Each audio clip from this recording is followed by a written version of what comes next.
नमस्कार। भारत के criminal justice system में ना एक बहुत बड़ा बदलाव आ रहा है, एक क्रांति हो रही है। अब से क्राइम सीन पर होने वाली हर तलाशी, हर जब्ती, हर कार्रवाई को कैमरे में कैद करना जरूरी हो सकता है।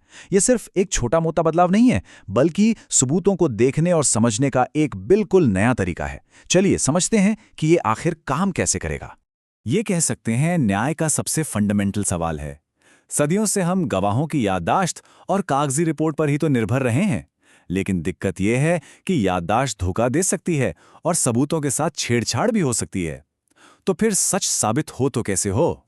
तो आप देखिए, स्क्रीन पर जो ये तुलना है ना, वो पुराने और नए तरीके के बीच का फर्क एकदम साफ कर देती है। जहां पहले सिर्फ कागज और याददाश्त का बोलबाला था, वहीं अब ऑडियो वीडियो रिकॉर्डिंग को मैंडेटरी यानी अनिवार्य कर दिया गया है। और इसका मकसद बिल्कुल सीधा है, ट्रांसपेरेंसी लाना और सबूतों की पवित्रता को पक्का करना। और हाँ, ये बदलाव सिर्फ कोई सुझाव या गाइडलाइन नहीं है, ये अब कानून का हिस्सा बन चुका है।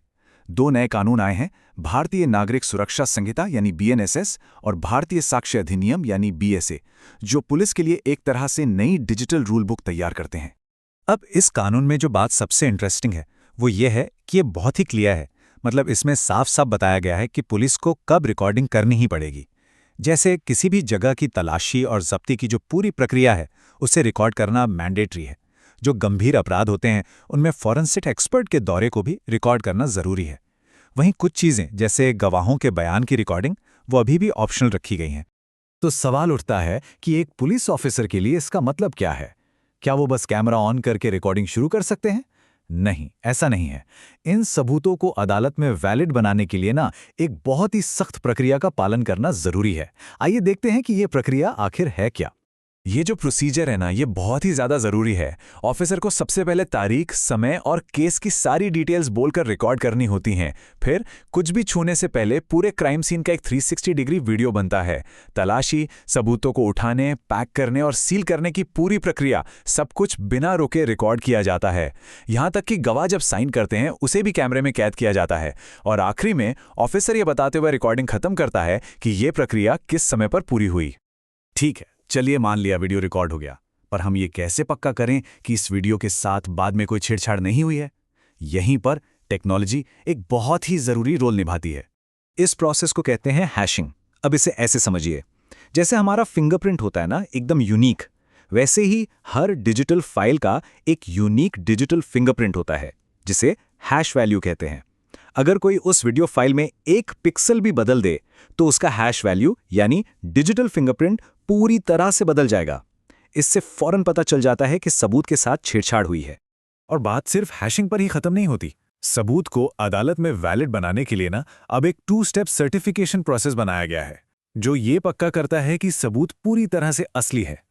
और ये पूरा प्रोसेस इन 2 सर्टिफिकेट्स पर टिका है। देखिए, स्क्रीन पर बाईं तरफ है पार्ट ए। इसे वो पुलिस ऑफिसर भरता है जो मौके पर रिकॉर्डिंग कर रहा है, जिसमें डिवाइस से लेकर पूरी प्रक्रिया की डिटेल्स होती हैं। बाद में जो दाईं तरफ पार्ट बी है, उसे एक फॉरेंसिक एक्सपर्ट भरता है। वो उस फाइल की तकनीकी जांच करता है, उसके हैश वैल्यू को कंफर्म करता है और ये सर्टिफाई करता है कि सबूत से कोई छेड़छाड़ नहीं हुई है। ये एक तरह से डबल लॉक सिस्टम जैसा है। लेकिन हम सब जानते हैं, असल दुनिया में गलतियां तो होती हैं। तो सोचिए, अगर कोई ऑफिसर इस पूरे कॉम्प्लेक्स प्रोसीजर में कोई छोटा सा स्टेप भूल जाए तो क्या पूरा केस ही खारिज हो जाएगा? इस पर ना सुप्रीम कोर्ट का जो नजरिया है, वो बहुत ही प्रैक्टिकल है।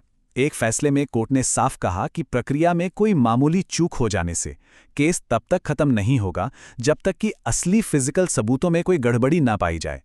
मतलब अगर सबूत अपने आप में सही है, तो एक छोटी मोटी प्रक्रिया की गलती की वजह से पूरा केस खारिज नहीं किया जाएगा। तो इस पूरी बड़ी तस्वीर का मतलब क्या निकलता है? ये जो नया डिजिटल सिस्टम है, ये हमारे जस्टिस के फ्यूचर को कैसे बदलने वाला है? चलिए इसके फायदे और जो चैलेंज है, दोनों को देखते हैं। तो अगर इसे सम अप करें, तो मकसद तो एकदम साफ है, ज्यादा ट्रांसपेरेंसी और मजबूत अकाउंटेबिलिटी। लेकिन हाँ, इसके सामने चुनौतियां भी कुछ कम नहीं है। हजारों पुलिस अधिकारियों को ट्रेन करना होगा, उन्हें कैमरे और दूसरे उपकरण देने होंगे, और इस सारे डेटा को सुरक्षित रखने के लिए एक मजबूत डिजिटल इंफ्रास्ट्रक्चर भी बनाना होगा। फिर भी ये निष्पक्षता की तरफ एक बहुत बड़ा कदम माना जा रहा है। और आखिर में ये सवाल रह जाता है क्या टेक्नोलॉजी न्याय को फुल प्रूफ बना देगी या फिर ये बस नई तरह की और ज्यादा उलझनें पैदा करेगी? ये एक ऐसा सवाल है जिसका जवाब तो हमें आने वाले वक्त में ही मिलेगा, जब ये नया डिजिटल युग भारत की न्याय प्रणाली में अपनी जगह बनाएगा।